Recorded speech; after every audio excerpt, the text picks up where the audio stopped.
I love people that do things for others.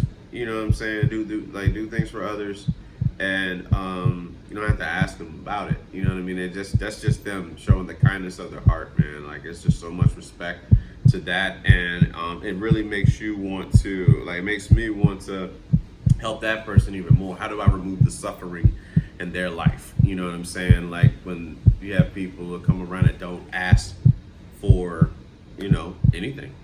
And then you have these motherfuckers that demand things of you. And it's like, yeah, I am going to spend a limited amount of time around you.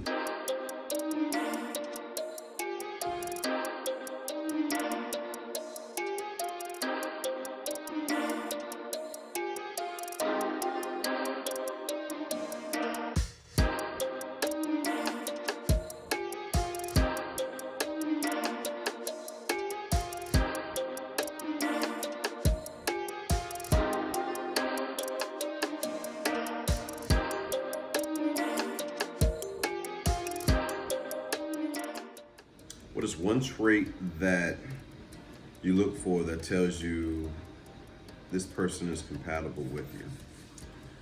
I mean, there's more than one trait for me, but one in particular that I will talk about is that she doesn't make me responsible for her happiness. You know what I mean? Like, she doesn't turn to me as if like do tricks type thing, like 3 wishes from a fucking genie or something. You know what I'm saying? Like she's independent. You know what I mean? But at the same time, she allows a man to lead. And to me, that's sexy. That's sexy. Like to trust that. Like, yeah, I can do it. I got it. I got myself. I got me. But when it comes to chivalry and courting and all that stuff, she allows the man to lead. That has displayed that he can take charge. You know what I mean? And even for the ones that feel that it's uncomfortable because they're so used to being the leader, but then having the courage to allow a man to do so even more, that is that's what I love about a woman. You know what I'm saying? That type of shit. Now, for you other motherfuckers that that you pretty much don't allow a man to lead, I really don't know what's the purpose of you being with a guy. You know what I'm saying? Like if he's not going to lead at all. Otherwise, you're taking care of him and you're doing all the leading. Therefore, you are a mother. And I stand by that. But I mean, like to me, that's it just says a lot. It's literally her falling back, and she trusts that I'm going to catch her. You know what I mean? Like she doesn't put it all. Like she doesn't just put it all on me. You know what I mean? Like she knows that she can hold her own, but she understands how the dating game goes as far as like trying to find someone who displays that they can lead and you don't have to worry about shit. You know what I mean? And things don't get out of hand, out of whack, and decisions are made. We're not sitting there 30 minutes arguing over the most simple shit. Like that, to me, it's just an understanding because the objective is peace. At this point in my life, it's peace.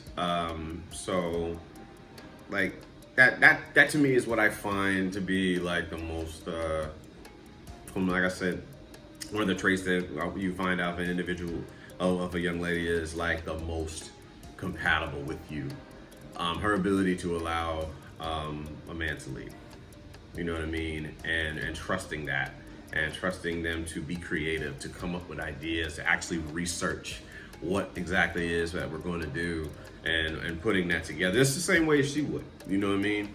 But like one that appreciates that can see that there's effort given, thought put into each and every adventure that is going to be had, or date, synonym, whichever you want to call it. You know what I mean? But like trusting that, you know what? It's been displayed enough that I don't have to, micromanage, if you will, as far as like getting things done. Now, again, I can still give input on some things I like to do in a future sense so that he can create. You know what I mean? And I appreciate the women that do that.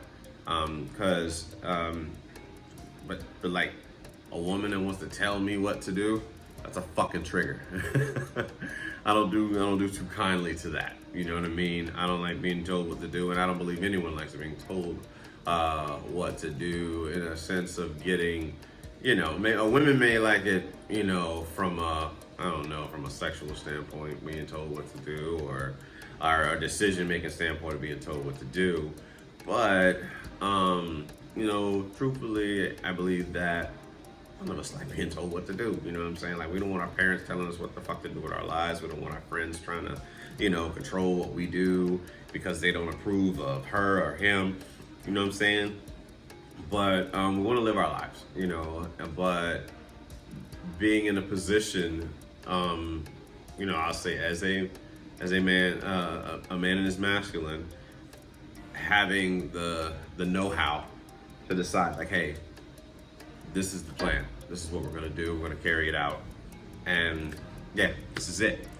And like I said, you can take into account what the lady, would love to do. Of course, that's what your conversations are daily. Your daily conversations are for study purposes, learning who you're talking to and learning about daily or whenever we get talk. You know what I'm saying? Because again, being a man of purpose, sometimes won't always be available. But when those moments where you guys get to communicate and learn one another, you can find out things that you can do in order to, enhance the dating, the experience thing, the interaction, if you will. So, I say I think the most compatible, the one trait that I would say that I observe in women, as far as for compatibility purposes goes, is like that she put her happiness in my hand. And I love a woman that understands that we are to be complements to each other's lives, but not to be the focus. You know what I mean? Like, everything doesn't revolve around what you got going on. You know what I'm saying? Like, that to me is, that to me is golden. Like, seeing that and not wanting a man to wait on you hand and foot, that princess treatment shit. That right there, that's a sheer turn off. Like, I would never, there's not a chance in hell that I would ever go into a situation of commitment with a woman who operates like a princess. It will not happen. It's not gonna happen. That shit is no. We're not moving like that. That's not how we're moving. We're to treat each other respectfully. We're to treat each other as humans. You know what I'm saying? Make sure I value you. But as far as making you out to be superhuman or put on a pedestal, cancel fucking Christmas. CFC. God damn it. Cancel fucking Christmas. That's because it's not gonna happen, and it's no disrespect. It's just respect for me, because we're gonna we're gonna treat each other like humans. We're not gonna treat each other like slave and peasant and pauper or princess type shit. No, man. Just treat each other with respect. I would hear friends, we used to hear friends, female friends, speak on they want to be treated like a princess. Like, so the thing with that is you're basing it off of your own expectations of how one is to be treated. He very well might be thinking he's treating you like a princess, but it's not from your perspective. So what love is going to be measured based off of how spoiled you can be. You know what I'm saying? So if I don't spoil you, it doesn't mean I don't love you. That's not how that works. You know what I'm saying? It's almost like it's a condition. We're making it conditional at that point. But I digress. So yeah, like I said, the trait.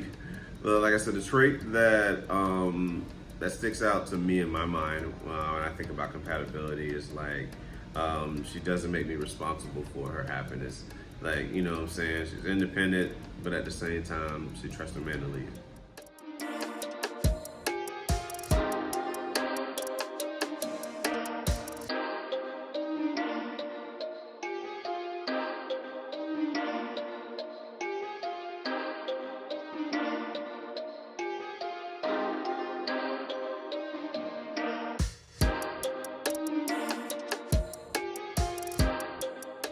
What are the pros and cons of working on finally putting yourself first? Alright, so we'll start with the pros. The pros is a level of freedom that you've never felt before. Of knowing that you're only responsible for you. And it's a beautiful feeling. Freeing feeling, if you will. What else happens? You recognize so much. You recognize your powers. That everything that you do comes from within. Don't get me wrong. You can get encouraged by people. You can get influenced. You can get inspired. But don't shit happen until you do the work on the inside.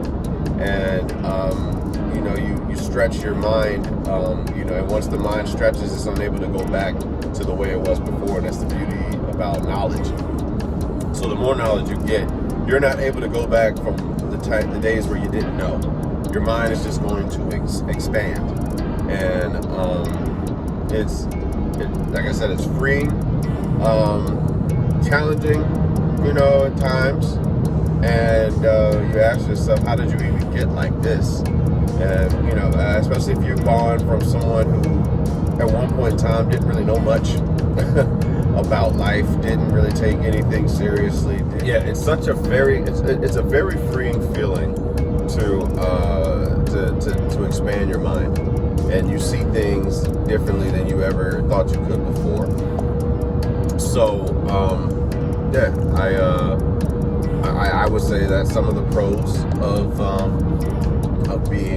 of putting yourself first. Another pro of putting yourself first is self-love.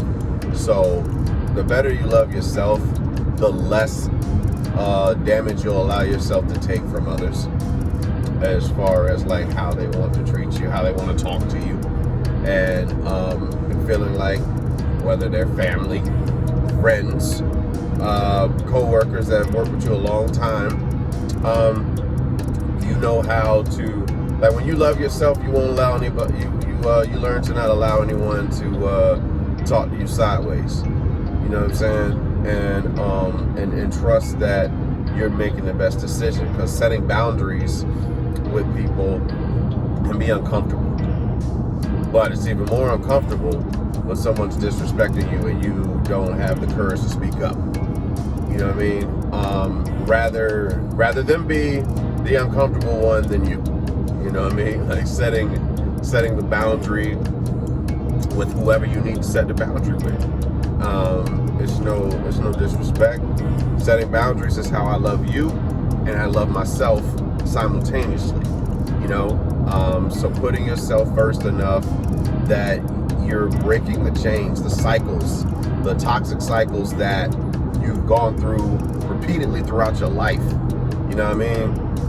And I believe we've all been there.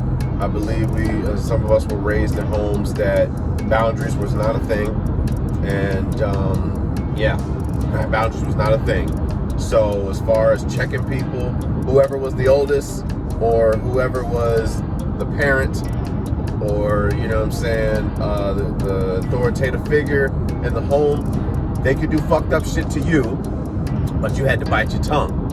So what that taught as I got older is that as long as you're my authoritative figure, you can disrespect me and I have to take it, but I don't have the courage to speak up for when something fucked up is going on. I don't have the courage to set a boundary. You know what I mean? So it took a lot of therapy, it took a lot of soul searching, it took a lot of being alone, actually. And that's the beauty of being alone too, is that you start a relationship with yourself. And you got to treat yourself as if you were in charge of yourself, like protecting yourself. The way that you're quick to stand up for your brother, the way you're so quick to stand up for your sister, your mom, anybody. Be that quick to stand up for your fucking self. Whenever somebody try to come at you in a certain way, detach yourself from the situation. Be like, hey, listen, I don't appreciate you talking to me like that or whatever. And whoever has the issue with you setting the boundary, those are the people you got to set the boundaries for. You know what I mean? Because the boundaries it's not about them. It's about, me, like yourself. It's about yourself, and protecting yourself. But, yeah, so the cons of working on yourself is that you're going to recognize who's been codependent upon you, because they're not going to like the change. You know what I mean? Like they want to have that same access to you that they once had before, that they benefited from, right? Now, some of them might have been leeches and they didn't give anything back. But some of you were probably loving unconditionally, so it didn't really fucking matter. But you do have people in your life that that truly do believe that you were born to serve them somehow, some way. Their parents being there, their parents not being there, however it goes, trying to create the perfect parent through you. Or, there's many possibilities, you know what I'm saying? It's unconscious assumptions. There's no way to tell the truth. Only that person really knows why they do what they do. But the con of that is that, yeah, they really feel like you were born to serve them. Like, that's your whole purpose in life, was to make sure that they're okay. And if you're not available, then a tantrum can be thrown.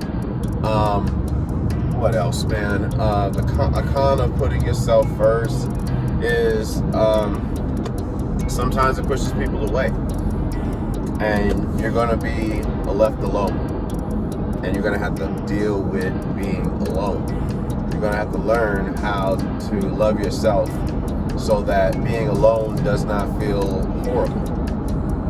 Because, yeah, there are a lot of selfish people in the world, and if you are a people pleaser like I was and still battle with, you're going to allow people to get their way so that you can feel worthy of love. And I assure you, before you gave them what they wanted, you were worthy of love. Just as I was worthy of love before I gave them whatever they asked for. But that trauma is strong. The trauma is so fucking strong. So it kind of puts you in a position where, man, if I don't give them what they want, will they still love me? Type thing. And fuck them. Do you love you? And if you love you, then fuck them. Like, we're moving away from trying to please others just to fit in, when we're just going to love ourselves and belong to other people who are just like us. So it's about finding your tribe. That's what's very important. Don't get me wrong, it's great to do things in groups, but everybody's around for the party. But what about those times when you need help moving, or somebody's got like your car's broke down, or something of a serious need comes up, parent, family member passing, or family member is ailing right now in health, who's there, who's going to be there, having issues with your kids getting in accidents, or issues with the school. Really just a person that can listen, not give advice, but just listen. It's very key, because a lot of people feel like they have it figured out. They have, all the answers. And I think I've been one of them before in my life. And sometimes in present day, depending on how my ego feels that day. But what I'm saying is that listening is very key. It's a one-sided affair, and trying not to respond while that person is talking, but waiting to hear all the information so that you can make a response. But like more cons is just recognizing who was for you and who was for what you were for, or those are the cons of that. I guess it can be considered a pro because at least you know going forward.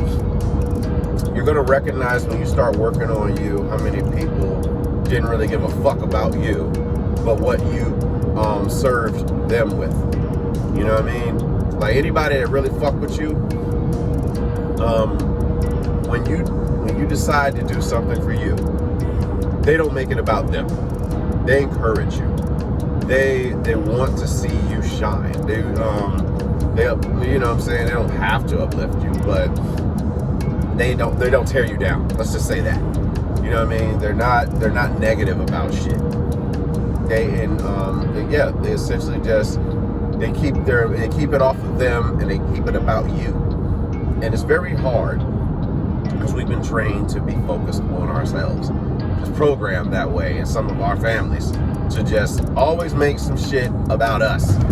And nothing anyone does is about us. It's not. You know what I mean? But yeah, that's what I believe some of the cons are.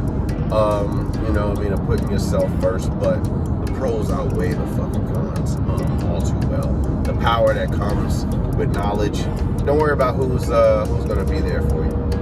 Where you're going, a lot of times there's a certain altitude that everybody's not gonna make it. You know what I mean? Everybody's not gonna make that altitude. So you have to be willing to fly alone. Are you gonna be an eagle or are you gonna be a pigeon? Pigeons, there's a lot of pigeons on the fucking ground. You know what I mean? Eagles fly very high. So, it's best to, it's recommended for those who intend to be successful is, learn how to fly alone. Because there may come a decision where your success is based off of making this decision, but your heart is attached to this particular thing or person. What are you going to do? That's the decision that you're going to have to make. How important is this to you? How understanding like the long-term goal and which can come if you indeed do this thing, that makes successful. See, I'm the only one with my vision. I'm the only one that sees where I intend to go with the goals that I have set forth. So when someone doesn't understand how my vision, I have to accept the fact that's going to happen. And that might cause some people to leave my life. You know what I mean? Whether that's family members staying in contact, whether that's, friends known for a long time, short period of time, associates, colleagues, co-workers, what have you. There's going to come a time where the expiration date, and then you have to move on. And once you move on, stay looking forward. You know what I mean? Like your windshield is much bigger than your rearview mirror for a reason. This is a metaphor. Tyler Perry put that so eloquently one time. And you have to remember that your future is much brighter than your past. Much larger. You know what I mean? They're big things. We become what we think about. And it's about being laser focused, putting yourself first, getting in tune with the universe, living a virtuous life, doing your best to do right by yourself, number one, and be encouraging, give out positive energy, give positive words. Whatever you put into the universe, I assure you, you're going to get back. So if you think negative about someone, you think of doing negative things, it will come back to you. But that's what I have for the pros and cons of putting yourself first.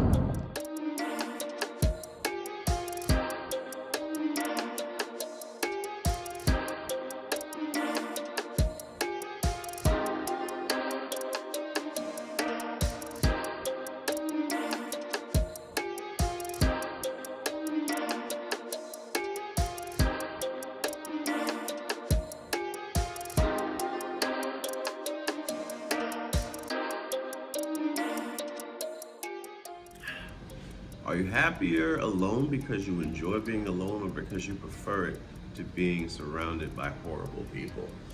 I believe both can be true. um, I believe that I'm not gonna say happier. I'm just gonna say that I'm happy alone. You know what I'm saying? And I would rather be alone than be miserable around a bunch of people who want to project their insecurities onto you, and that is why we feel drained.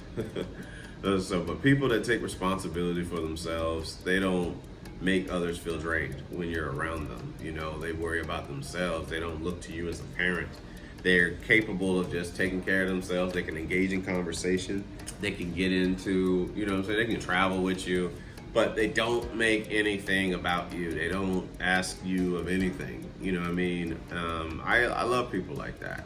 I love people that do things for others.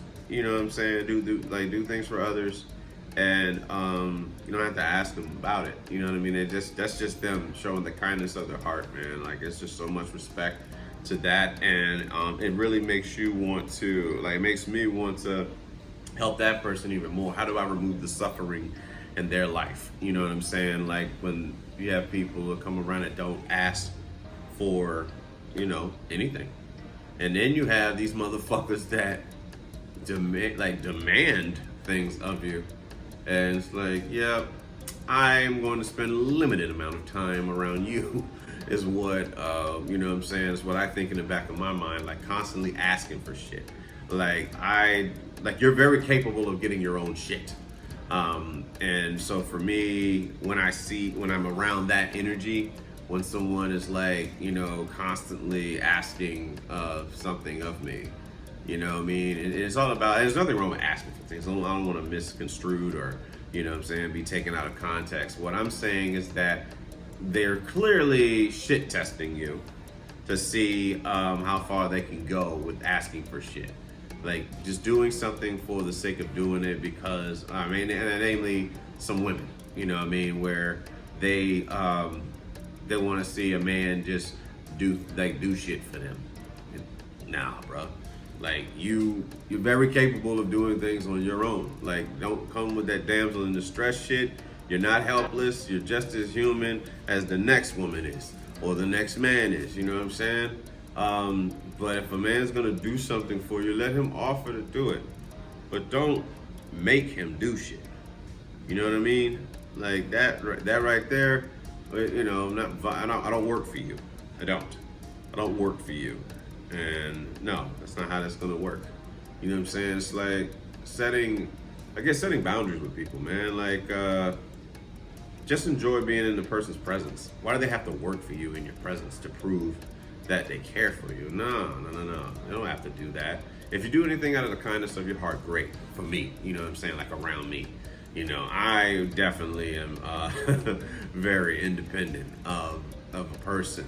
You can call that trauma, whatever, you know what I mean? But very independent. I don't really ask. Like, the times where I did ask for shit, it was met with rejection. And I didn't deal well with rejection, so that was an insecurity on my part. I can admit that. But it's also molded me into a person who doesn't really ask for much. You know what I mean? So it's like, if I can do it by myself, I'm going to do it by my damn self. You know, it's like, it was one of the things about life is that you have to rely upon people to get shit done. Like, learning to, you know, wishing that you, like, if you were working on a group project in college and you have to do this group project because that's what the teacher is making you do, the professor's making you do that. But if I can do all 4 of the assignments by myself, I know I trust it to get done more than relying upon another person to do their part. But that's the whole point of teamwork. And you gotta take the good with the bad. And then it's like trusting that they're going to give their best effort to get their part of the work done. And trust is a motherfucker, man. But yeah, I just rather, like, being alone, I rather sit. I like sitting with myself. You know what I mean? It took a while to learn how to be alone because of the thoughts that would ruminate in my head at the time. And now I am in a better place I say mentally, as far as what when these thoughts come up, what to do, how to manage it, how to recognize that it's not my thoughts and I'm not my thoughts, and you just separating yourself from it. And then, like, once you enjoy your alone time, that's when everyone wants to talk to you.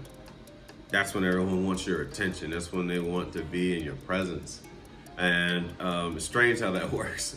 Like, when you want to be around everybody, sometimes they're available. But, a lot of times, everybody got something going on.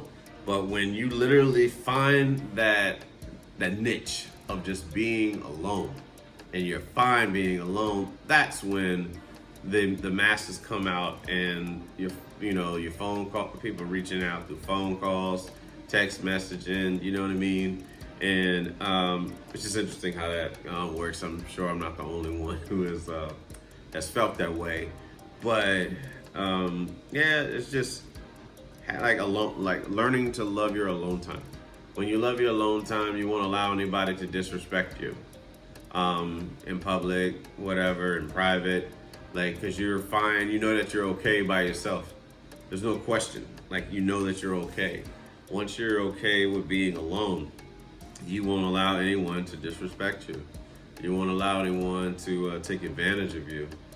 You're okay with going to the movies by yourself. You're okay with going to the bar by yourself, like Wild Wings or something, sitting at the bar. I'll have a tall with a couple of wings and call it a day. You know what I'm saying? But like, it's a different level of growth and elevation when you learn how to be alone. And being around, like I said, horrible people. If you've been trained like that shit growing up, you know what I mean? As far as being around people that are toxic, and yeah, once you get older, man, it's like, I can't move like that no more. It's nothing personal. It's just I can't fuck with you like that no more. And it's learning to adjust and be willing to go forth into the unknown versus holding on to what you know. You know what I'm saying? Like, how toxic these people are. You know what I'm saying? But it's history you holding on to. Be able to let go of history so that you can make history. You know what I'm saying? Like, it's a must. You have to let go. I don't care how long you've known a person. If they're not moving in the same area that you're moving, you're going to have to let it go. You know what I'm saying? And because you got to do what's best for you. Don't be afraid. Don't be afraid to let go. Train yourself to let go of everything you fear to lose. You know what I'm saying? Like, it's a mental game. It's a total mental game. And there's so much waiting for you. So much waiting for you in the future as far as like what you can do with your life. And so happier alone, just being alone, or happier or like just prefer to not be around horrible people. Like I said, I believe both can be true. But I mean, I definitely find myself to be happy alone. Like, just ain't like not having to deal with anything that's not peaceful. You know what I'm saying? I love my peace, man. Like, nothing like by the beach, by yourself, with some books, taking in the breeze, knowing that you don't owe anybody anything. You just do your, you know what I'm saying, like your own thing. It's a joy. It's a joy, man. I wish everyone could take part in such. Like I said, man, spending time with people is cool. With the right people that your tribe, it's a really good feeling. It's a really good feeling. But being around people that are toxic and detrimental to your growth, you'll definitely love being more alone as you experience that more. So I don't think I got anything else on that one. So that's it.